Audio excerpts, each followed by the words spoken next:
Imagine un moment si révolutionnaire qu'il redéfinit entièrement ta vie. À première vue, cela peut sembler effrayant, inconfortable, voire chaotique. Cependant, ce qui se déroule devant toi n'est pas une destruction, mais un prélude, l'annonce que tu entres dans le meilleur chapitre de ta vie. Carl Gustav Jung, avec sa profondeur philosophique et psychologique, nous offre des conseils précieux pour reconnaître ces moments charnières et, surtout, pour les traverser. Jung croyait que les grands moments de transformation apparaissent souvent après des périodes de crise intérieure profonde. Il appelait ce processus l'individuation.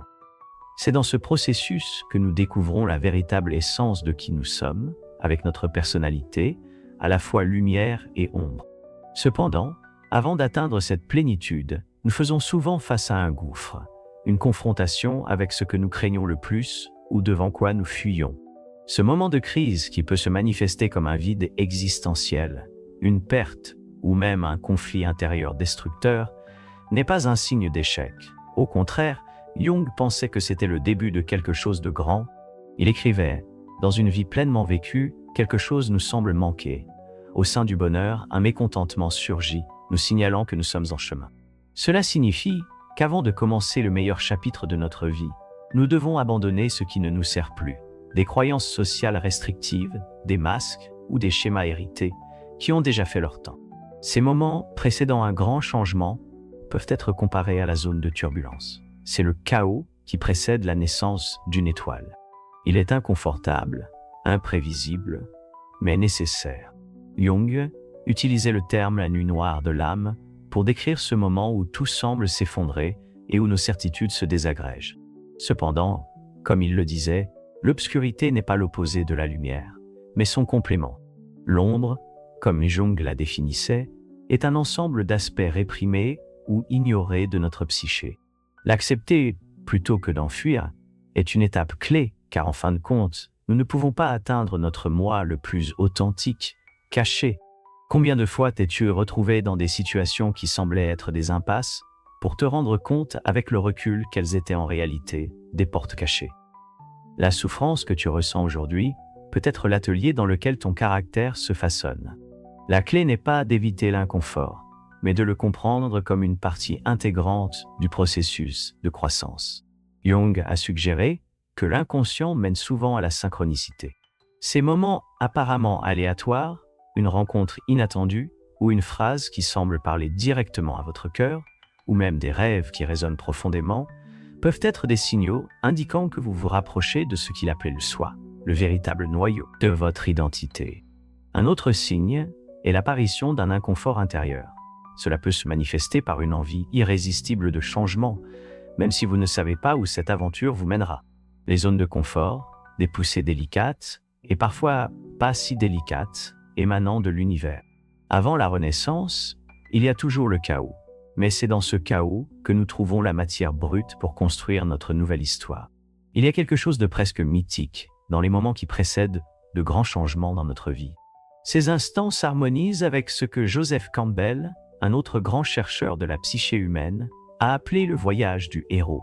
S'inspirant des réflexions de Jung, Campbell a décrit un schéma universel présent dans les mythes et les histoires de toutes les cultures. Ce schéma commence par un appel, une invitation à abandonner ce qui est connu et à entrer dans l'inconnu. Cependant, cet appel n'est pas toujours immédiatement reconnu comme tel. Il peut se manifester comme un malaise grandissant, un mécontentement sourd, rappelant qu'il y a quelque chose de plus là-bas ou sous la forme d'un événement soudain et écrasant, un changement involontaire. La façon dont nous répondons à cet appel détermine si nous passerons au prochain chapitre ou si nous resterons bloqués dans les anciennes pages de notre histoire. Jung a observé que la résistance à ces transitions est naturelle, car notre psyché est programmée pour rechercher la sécurité. Il avertissait cependant que fuir l'appel peut conduire à ce qu'il appelait l'état néocrise du destin, qui se manifeste par de la frustration, du découragement. Même des symptômes physiques, accepter l'appel ne signifie pas être sans peur. Au contraire, cela exige du courage pour faire face à ce qui nous effraie. C'est comme ouvrir la porte d'une chambre obscure, sans savoir ce que nous y trouverons. Pourtant, ce pas est essentiel, car la peur est le gardien de la transformation. Avant de pouvoir entrer dans le meilleur chapitre de notre vie, nous devons faire face à notre inconscient. Cet immense océan qui cache des souvenirs, des traumatismes, des désirs et des potentialités inexploitées. Pour Jung, la véritable transformation était impossible sans reconnaître et intégrer ces aspects cachés. L'inconscient s'exprime souvent à travers nos rêves et des symboles, nous présentant des images qui peuvent sembler floues ou inquiétantes au premier abord. Cependant, ces messages sont une invitation à réfléchir sur qui nous sommes et où nous allons. Par exemple, rêver d'eau peut symboliser une immersion dans la profondeur de nos émotions, tandis que des images de route qui se séparent peuvent refléter la nécessité de prendre une décision importante. Jung croyait que prêter attention à ces signes est une manière de naviguer à travers une période tumultueuse avant un changement. Il soulignait également l'importance des rituels et des pratiques qui nous aident à nous connecter à notre intérieur. La méditation, l'écriture réflexive ou les conversations sincères peuvent agir comme des outils qui mettent en lumière ce qui demeure encore dans l'ombre. La partie la plus effrayante du passage à un nouveau chapitre est le sentiment d'incertitude quant à ce qui nous attend. Nos instincts réclament de la prévisibilité, mais la vie offre rarement des garanties. La résistance à l'inconnu est une réaction de notre ego, cette partie de nous qui s'accroche à ce qui est familier. Comme l'a dit Jung, vous n'atteindrez pas l'illumination en imaginant des figures de lumière, mais en prenant conscience de l'obscurité. Entrer dans le meilleur chapitre de sa vie nécessite de lâcher prise sur le contrôle. C'est un acte de foi, tant en soi qu'en un processus d'existence plus vaste. Et souvent, ce que nous découvrons de l'autre côté de l'inconnu, ce n'est pas seulement un nouveau départ, mais aussi une version de nous-mêmes qui a toujours été là. À ce moment-là, vous n'avez pas besoin de connaître toutes les réponses. Il suffit de faire un pas supplémentaire, même le plus petit. C'est la somme de ces pas, pris avec courage, qui rend le chemin visible. Avant d'entrer dans le meilleur chapitre de votre vie, quelque chose d'extraordinaire se produit. Vous vous déconstructez. Cette étape peut être comparée à la démolition d'une maison pour en construire une nouvelle, un processus qui peut sembler destructeur et profondément créatif. Pour Carl Jung, le véritable développement nécessite d'abandonner les masques que nous avons portés pour répondre aux attentes extérieures. Ce qu'il appelait la persona est comme un costume social, façonné pour plaire ou se protéger, mais il ne représente que rarement notre véritable essence. Avant d'atteindre une vie plus authentique, nous devons nous poser la question : qui suis-je sans mes titres, mes rôles, mes étiquettes ? Cette question peut être inconfortable, mais elle apporte aussi une libération. C'est le moment où nous commençons à discerner ce qui est vrai de ce qui n'est qu'une construction. La déconstruction n'est pas facile. Elle peut être marquée par de profonds doutes et un sentiment de perdre le sol sous ses pieds. Cependant, Jung nous rappelle que ce qui doit être sauvé de lui-même est d'abord donné au chaos. Ce chaos est la dissolution des illusions, une purification qui prépare l'espace pour quelque chose de plus grand. Dans la psychologie jungienne, l'archétype de la mort et de la renaissance joue un rôle clé lors des moments de transformation. Il symbolise la fin d'un cycle et le début d'un nouveau schéma que l'on voit dans les mythes, les religions et même dans la nature. Pensez à l'hiver, qui semble être un temps de mort, mais en réalité prépare le terrain pour le printemps. Cet archétype se manifeste aussi dans notre monde intérieur. Par exemple, vous pouvez sentir qu'une partie de vous, une conviction, une habitude ou une identité, doit mourir pour qu'une autre partie puisse naître. Ce sentiment peut susciter de la peur, mais Jung nous encourage à faire confiance à ce processus, rappelant qu'il n'y a pas d'éveil de la conscience sans douleur. Il est important de comprendre que cette renaissance n'est pas un événement unique. Elle se produit de manière cyclique tout au long de notre vie, chaque fois que vous surmontez un défi. Vous renaissez en une version de vous-même plus forte et plus sage. Entrer dans le meilleur chapitre de votre vie n'est pas seulement réaliser un objectif, mais se transformer en une personne capable de vivre dans ce nouveau chapitre. Pendant le processus de transition d'un stade de la vie à un autre, quelque chose d'extraordinaire peut se produire. Des événements apparemment mineurs surviennent, mais portent une signification profonde. Jung a appelé ces événements des synchronicités. Lorsque vous envisagez un changement de carrière, vous rencontrez soudain une personne qui travaille exactement dans le domaine que vous voulez explorer. Ou vous réfléchissez à votre relation, et un livre sur l'amour et le lâcher-prise tombe littéralement de l'étagère. Ces événements, selon Jung, ne sont pas de simples coïncidences, mais des signes que l'inconscient s'harmonise avec des forces plus grandes de l'univers. Les synchronicités rappellent que vous n'êtes pas seul. Elles montrent que même dans le chaos, il y a un ordre caché, une intelligence supérieure qui vous guide vers votre destin. L'une des plus grandes récompenses d'avoir traversé une période tumultueuse est la découverte d'un sens plus profond de la vie. Jung croyait que nous ne créons pas de véritable but, nous le découvrons. Il a dit « Qui regarde à l'extérieur rêve, qui regarde à l'intérieur se réveille. En suivant le chemin de l'individuation, tu renoues avec tes passions, tes valeurs et tes compétences, celles qui ont peut-être été oubliées ou réprimées. Tu commences à réaliser que le prochain chapitre de ta vie ne concerne pas seulement le succès ou les accomplissements extérieurs, mais vivre en accord avec ta véritable essence. Et une telle vie apporte quelque chose d'extraordinaire, la paix intérieure.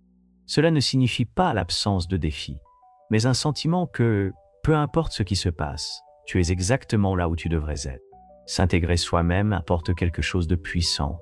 Une nouvelle conscience n'implique pas la perfection, mais une acceptation plus profonde de soi. Jung croyait que l'individuation ne concernait pas le fait de devenir impeccable, mais de devenir un tout.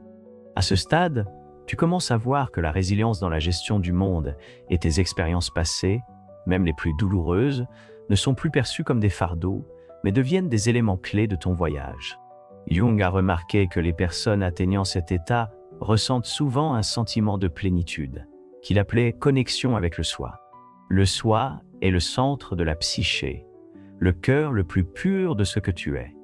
Cela dépasse le besoin d'approbation ou de reconnaissance extérieure. Ce n'est pas seulement un idéal psychologique, c'est aussi un symbole universel. Dans différentes cultures, il est représenté comme un cercle ou un mandala, emblème d'unité et d'harmonie. Lorsque tu accèdes à cette partie de toi-même, tu ressens à la fois un enracinement et une expansion, comme si tu avais trouvé ta place dans l'univers. L'un des signes d'un tournant dans ta vie est le changement dans tes relations. Les personnes qui n'étaient pas en accord avec ta véritable nature peuvent s'éloigner, tandis que celles qui reflètent ton développement apparaîtront à leur place.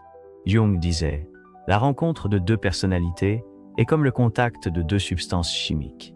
S'il y a une réaction, les deux se transforment. Lorsque tu commences à vivre de manière plus authentique, tes relations deviennent plus sincères et significatives.